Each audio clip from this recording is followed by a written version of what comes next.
ሴማን ተኩሼ ገድያታለሁ፣ መትቻታለሁ ሲል በድንጋጤ ለሚጠብቀው አጋሩ ተናገረ። ሙምታዝ ይሄን የሚሰማውን ነገር ማመን አቅቶታል። ሰላም ውድ የአትሮኖስ ዩቲዩብ ቻናል ቤተሰቦች እንደምን አላችሁ? ዛሬም እንደተለመደው ለልጅስ ምን ያሳየናል? አብራችሁን ቆዩ። ድባቡ በከፍተኛ ውጥረት የተሞላ ነበር። ፓራይዝ በከፍተኛ የልብ ትርታና ንዴት ውስጥ ሆኖ ከሙስታዝ ጋር ተገናኘ።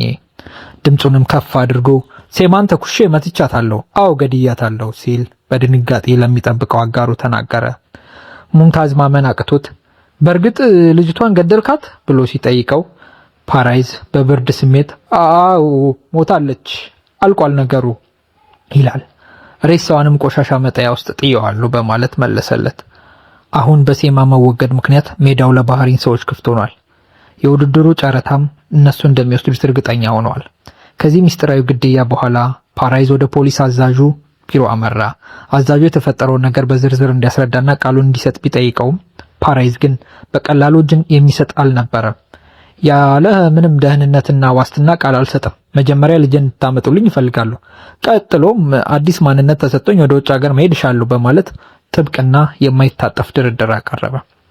ፓራይዝ የራሱንና የልጁን ሕይወት ለማትረፍ ማንኛውንም ለማድረግ ቆርጦ ተነስቷል። በሌላኛው የከተማው ጥግ ደግሞ የባህሪ ቁጣ ገንፍሏል። ፓራይዝ ሁኔታው እጅግ አደገኛ ደረጃ ላይ መድረሱን ተረድቶ ማስጠንቀቂያ መስጠት ጀመረ። ባህሪን ሁሉንም ነገር ደርሶበታል። ከዛፋር ጋር በመመሳጠር የሰራችሁትን ክደት አውቋል። ሊገድላችሁ ነው። በእጁ ላይ ብዙ ማስረጃዎችና ዶክመንቶች አሉ በማለት የሚመጣውን አውሎ ንፋስ አበሰረ። ሁሉም ሰው በየፊናው ነፍሱን ለማትረፍ ይሯሯጣል። የፓራይዝ ቀጣይና ትልቁ ፈተና ደግሞ አይሻጉልን ማዳን ነበር።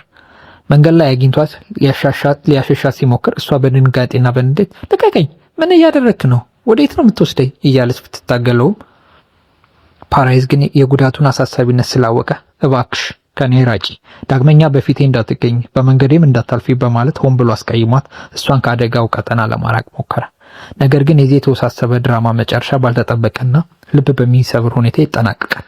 በንዴት የሞት ትዕዛዝ ያስተላለፈው ኃይለኛው ባህሪ ያጠፋው የጠላቶቹን ሳይሆን የራሱን ልጅ ሕይወት መሆኑን ሲገነዘብ ዓለሙን ይፈርስበታል። በከፍተኛ ልብ ስብራትና ጸጸት ያለቅሳል። አብረውት የነበሩትን እነ ዙልፊካርን በንዴት ይጠይቃቸዋል። እኔ እኮ የራሴን ልጅ ነው የገደልኳት፣ ልጄን እንዴት? እናንተ ግን ይሄን እያወቃችሁ ለምን አልከለከላችሁኝም? በማለት ማንም ሊመልሰው በማይችለው የዘገየ ጸጸትና በከባድ ሐዘን ውስጥ ሆኖ ይጮሃል። እንግዲህ ለዛሬ ይዘንላችሁ የመጣ ነው ለልጄስ ይሄን ይመስላል። በቀጣይ እስክንገናኝ መልካም ቆይታ ይሆንላችሁ።